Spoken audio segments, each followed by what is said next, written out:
Beleza, pessoal? Nesse vídeo vamos conhecer uma história que ocorreu nas florestas isoladas do Canadá. Uma seita assustadora. Vamos conhecer esse caso? Vem comigo.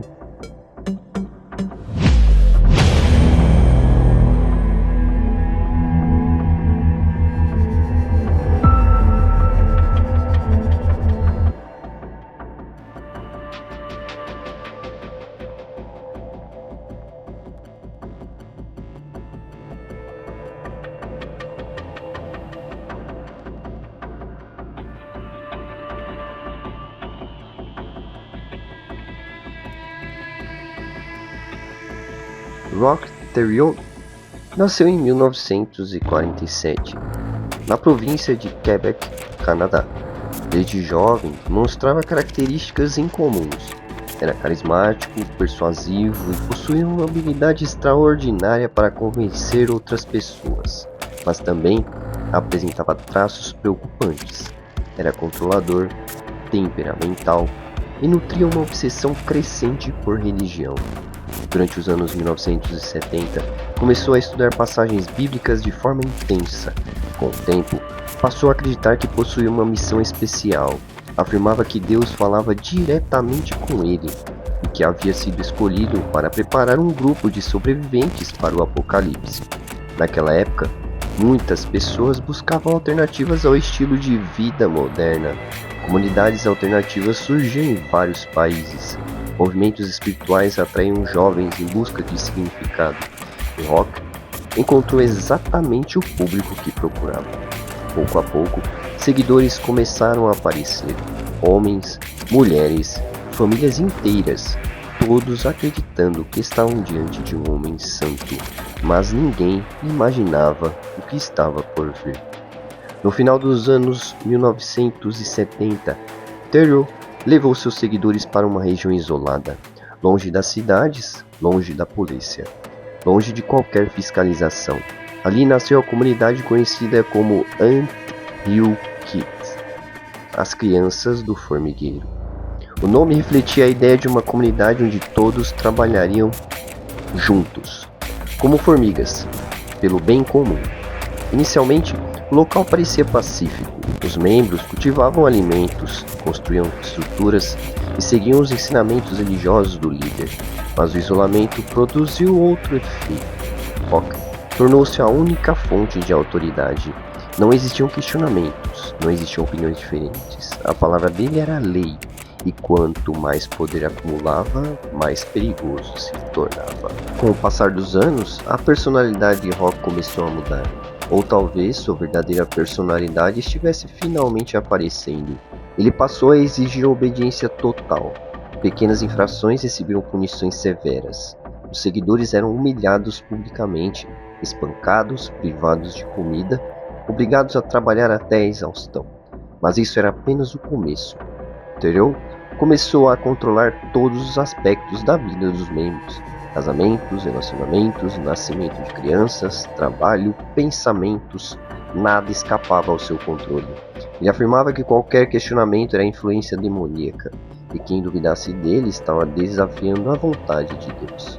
O medo começou a substituir a fé, mas poucos conseguiam escapar. O líder religioso começou a consumir álcool em excesso. Seu comportamento tornou-se cada vez mais imprevisível. Ataques de fúria tornaram-se frequentes, os castigos tornaram-se mais violentos, e então surgiram as práticas mais perturbadoras. Sem qualquer formação médica, Roch passou a realizar procedimentos médicos improvisados. Ele acreditava possuir poderes especiais, acreditava que poderia curar doenças, e seus seguidores, aterrorizados e manipulados, aceitavam suas decisões.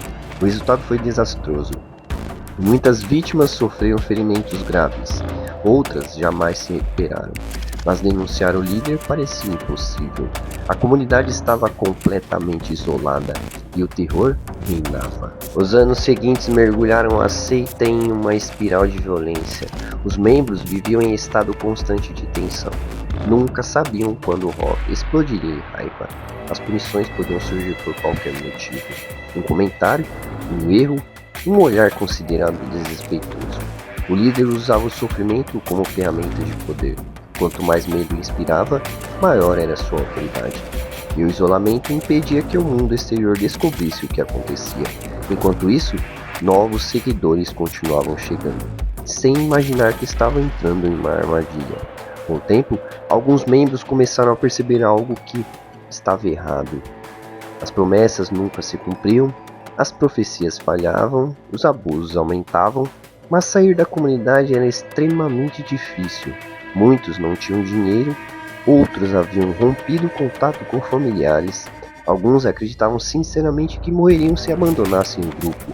Era exatamente esse o objetivo de Rock: criar dependência total, transformar adultos em prisioneiros psicológicos.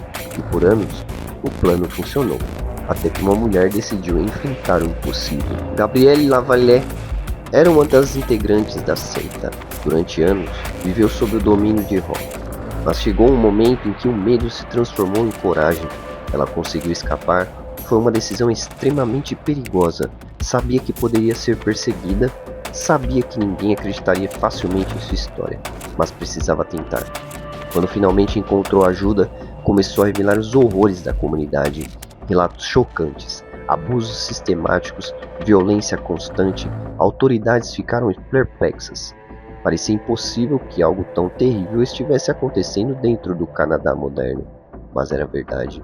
As denúncias deram início a uma investigação. Policiais começaram a reunir testemunhas, ex-membros passaram a falar, segredos enterrados durante anos começaram a emergir. O retrato que surgiu era aterrador. A comunidade, que parecia uma simples seita religiosa, escondia uma estrutura de abuso extremo. Cada novo depoimento revelava algo ainda mais perturbador. O caso rapidamente ganhou atenção nacional, e o nome de Rock Theroux passou a ocupar manchetes em todo o país.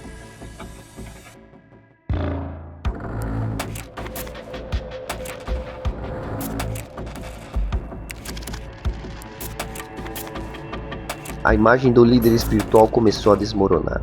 O homem que se apresentava como mensageiro divino agora era visto como um predador. As provas se acumulavam, as testemunhas multiplicavam-se, e finalmente veio a prisão. Para muitos sobreviventes, aquele momento parecia impossível. O homem que controlara suas vidas por anos finalmente estava algemado, mas o trauma deixado pela seita permaneceria para sempre. Durante o julgamento, o público canadense ouviu detalhes chocantes. Os relatos revelavam um ambiente de terror psicológico, manipulação extrema, violência constante, abuso de poder. O caso tornou-se um dos mais conhecidos da história criminal canadense.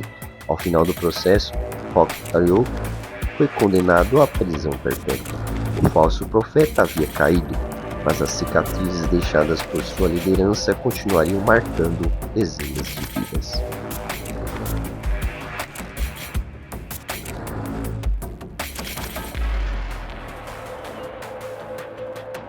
Na prisão, Rock já não possuía seguidores, já não possuía poder, já não possuía uma comunidade para controlar. O homem que aterrorizou tantas pessoas tornou-se apenas mais um detento. Em 2011, sua história chegou ao fim. Ele foi morto dentro da prisão por outro preso. O líder que havia construído um reino baseado no medo encontrou um fim violento, encerrando um dos capítulos mais sombrios da história do Canadá. A história da NQ Kids não é apenas a história de uma seita, é um alerta, um lembrete de como o carisma pode ser confundido com sabedoria, de como fé pode ser transformada em arma, e de como pessoas comuns podem ser manipuladas quando entregam completamente sua liberdade a alguém.